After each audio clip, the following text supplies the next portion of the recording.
വസീഫ്, ഇന്നിപ്പോൾ ഈ വിഷയത്തിൽ പത്രവാർത്ത വരുന്നു. പത്രവാർത്തയെ തുടർന്ന് പ്രതിപക്ഷ നേതാവിൻ്റെ വാർത്താ സമ്മേളനം വരുന്നു. നിയമപരമായ നടപടികളാണ് എന്ന് മുൻപ് തന്നെ ഇതുമായി ബന്ധപ്പെട്ട് CPIM-ഉം മുഖ്യമന്ത്രിയും ഒക്കെ വിശദീകരിച്ചിട്ടുള്ളതാണ്. അതെല്ലാം ഇല്ലാതെയാകുന്നു എന്ന നിലയിലാണ് പ്രതിപക്ഷ നേതാവ് ഇതിനെക്കുറിച്ച് പറഞ്ഞത്. നിയമപരമല്ല ഇടപാടുകളെന്ന് വ്യക്തമായി കഴിഞ്ഞു അദ്ദേഹത്തിന് എന്ന നിലയിലാണ്. മാത്രവുമല്ല, ഇപ്പോൾ കമ്പനികാര്യ മന്ത്രാലയം ആ സാഹചര്യം വന്നപ്പോൾ മുൻ നിയമമന്ത്രി കൂടിയായ ശ്രീ AK ബാലൻ പറഞ്ഞത് അന്വേഷിക്കട്ടെ, ഏതന്വേഷണവും വരട്ടെ എന്ന് പറഞ്ഞുകൊണ്ട് തന്നെ ഈ കേസുമായി ബന്ധപ്പെട്ട് അഴിമതി നിരോധന നിയമം നിൽക്കില്ല എന്ന് ചൂണ്ടിക്കാട്ടി ഇൻ്ററിം സെറ്റിൽമെൻറ്റ് ബോർഡിൻ്റെ ആ ഓർഡറിൻ്റെ പശ്ചാത്തലത്തിൽ മൂവാറ്റുപുഴ വിജിലൻസ് കോടതി എടുത്ത നിലപാട് അദ്ദേഹം ചൂണ്ടിക്കാട്ടി. കേന്ദ്ര ഏജൻസികളുടെ താല്പര്യം മുൻപ് തന്നെ കേരളത്തിന് ബോധ്യപ്പെട്ടതുമായി ബന്ധപ്പെട്ട് MV ഗോവിന്ദൻ മാസ്റ്റർ ഈ ദുരുദ്ദേശത്തെ കേന്ദ്രത്തിൻ്റെ ഒരു രാഷ്ട്രീയ ദുരുദ്ദേശത്തെ ചൂണ്ടിക്കാട്ടുകയും ചെയ്തു. പക്ഷേ അന്വേഷണം നടക്കട്ടെ, എവിടെയും അഭിപ്രായവും മറുപടിയും പറയാൻ തയ്യാറാണ് എന്ന് CPIM പറയുന്നുണ്ട്. പ്രതിപക്ഷ നേതാവ് ഇപ്പോൾ തന്നെ ഇത് നിയമപരമല്ല, ED ആണ് വരേണ്ടത്, CBI ആണ് വരേണ്ടത് എന്ന നിലയിൽ ഒരു ഒത്തുകളി ആരോപണം ഉന്നയിക്കുകയും ചെയ്യുന്നുണ്ടല്ലോ വസീഫ്. ഇവിടെ ഞാനിതിൻ്റെ മറ്റു വശത്തിലേക്കൊന്നും പോകുന്നില്ല. ഒരുപാട് ദിവസങ്ങൾ നമ്മൾ ചർച്ച ചെയ്തതായത് ചർച്ച ചെയ്യുകയും ചെയ്തു. കോടതിയിലെത്തി. നേരത്തെ സൂചിപ്പിച്ചതുപോലെ വിജിലൻസ് കോടതിയിൽ നിന്ന് ഇതിനകത്ത് ഒന്നുമില്ല, ഇതിനകത്ത് അങ്ങനെ കാര്യഗൗരവമുള്ള ഒരു ആരോപണവുമില്ല, ആക്ഷേപവുമില്ല എന്ന് പറഞ്ഞ് തള്ളിയ കേസാണ്. അതുമാത്രമല്ല, അത് കഴിഞ്ഞ് വീണ്ടും കോൺഗ്രസിൻ്റെ നേതാവ് ആവർത്തിച്ച് മാത്യു പറഞ്ഞു. എന്താ പറഞ്ഞത്? GST അടച്ചിട്ടില്ല, ഇതിൽ നികുതി അടച്ചിട്ടില്ല.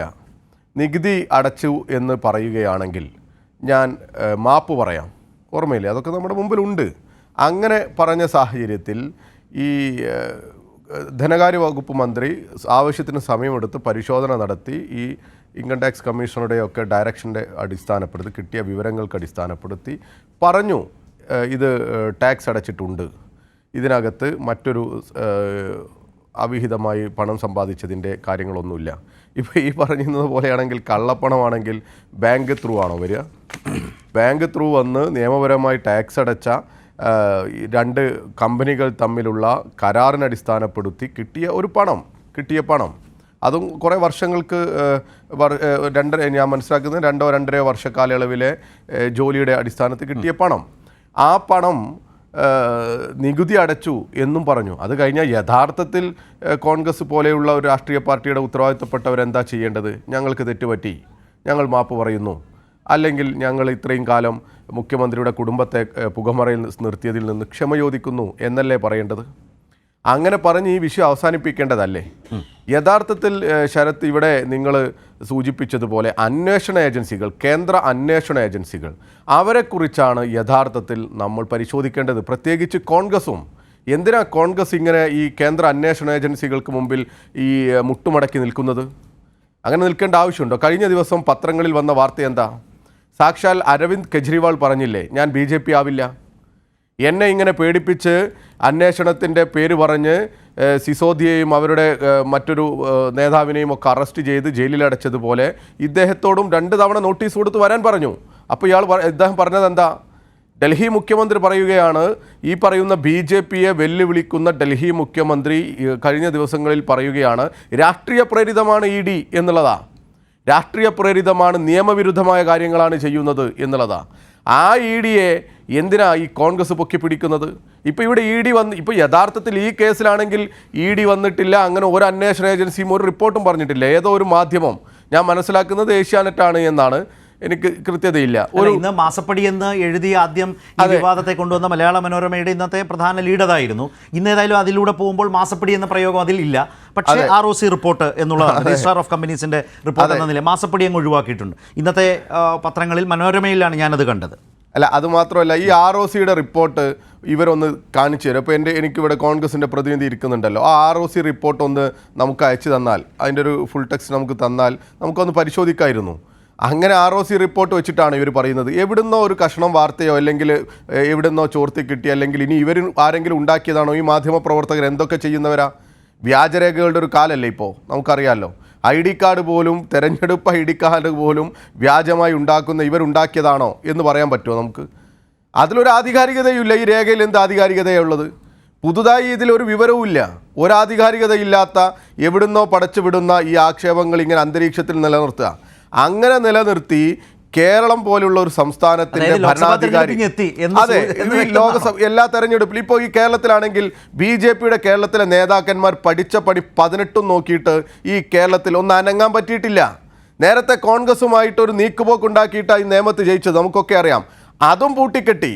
അത് പൂട്ടിക്കെട്ടി എന്ന് മാത്രമല്ല, ഈ കേരളത്തിനകത്ത് BJPക്ക് കാലുകുത്താൻ പറ്റില്ല എന്ന് പറയുന്ന തരത്തിലേക്ക് കേരളത്തിൻ്റെ രാഷ്ട്രീയ സാഹചര്യത്തെ മാറ്റിക്കൊണ്ടുവരുന്നതിൽ നിർണായക പങ്കുവഹിച്ചു കേരളത്തിലെ ഇടതുപക്ഷം.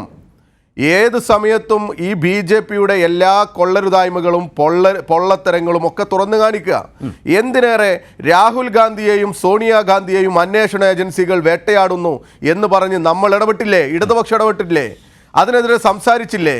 പാർലമെന്റ് ഉൾപ്പെടെ ആ വിഷയം ഉന്നയിച്ച് സംസാരിക്കുന്നതിനും അവരോടൊപ്പം നിൽക്കുന്നതിനും അവരുടെ മെമ്മോറാണ്ടത്തിൽ ഒപ്പിടുന്നതിനും ഇടതുപക്ഷവും CPM-ഉം തയ്യാറായില്ലേ? അങ്ങനെ കേന്ദ്ര അന്വേഷണ ഏജൻസികളെ ഈ രാജ്യത്ത് ബോധപൂർവം BJP ഉപയോഗപ്പെടുത്തുകയാണ്. അവർ ഭീഷണിപ്പെടുത്താനും തങ്ങൾക്ക് അനുകൂലമാക്കി മാറ്റാനും. അങ്ങനെയാ ഏതെങ്കിലും രാഷ്ട്രീയ നേതാക്കന്മാരെ ഭീഷണിപ്പെടുത്താനും അതോടൊപ്പം ഭീഷണിപ്പെടുത്തി തങ്ങൾക്ക് അനുകൂലമാക്കി മാറ്റാനും ഈ അന്വേഷണ ഏജൻസികളെ ഉപയോഗപ്പെടുത്തുന്നു എന്നുള്ളത് പുതിയ കാര്യമല്ലല്ലോ. പുതിയ കാര്യമല്ല. ബംഗാളിലെ ശാരദാ ചിട്ടി കേസിലെ നമുക്കറിയാമല്ലോ, മുകുൾ റോയുമായി ബന്ധപ്പെട്ട കേസും അന്വേഷണം തുടരുന്നതിനിടയിൽ അദ്ദേഹം പാർട്ടി മാറി BJP ആയി. ഇപ്പോൾ അന്വേഷണത്തെക്കുറിച്ച് ഒരക്ഷരം മിണ്ടുന്നില്ല. അരുണാചൽ പ്രദേശിലെ കോൺഗ്രസിൻ്റെ മുഖ്യമന്ത്രി ഇന്ന് ആ കോൺഗ്രസ് ബന്ധം ഉപേക്ഷിച്ച് എന്തായി, മറ്റൊരു പാർട്ടി ഉണ്ടാക്കി പിന്നീട് BJP ആയി മാറുന്നു. ഇങ്ങനെ എത്രയെത്ര അനുഭവങ്ങളുണ്ട് നമ്മുടെ മുമ്പിൽ. ഞാൻ ഇനിയുള്ള സമയത്തും അത് സൂചിപ്പിക്കാം.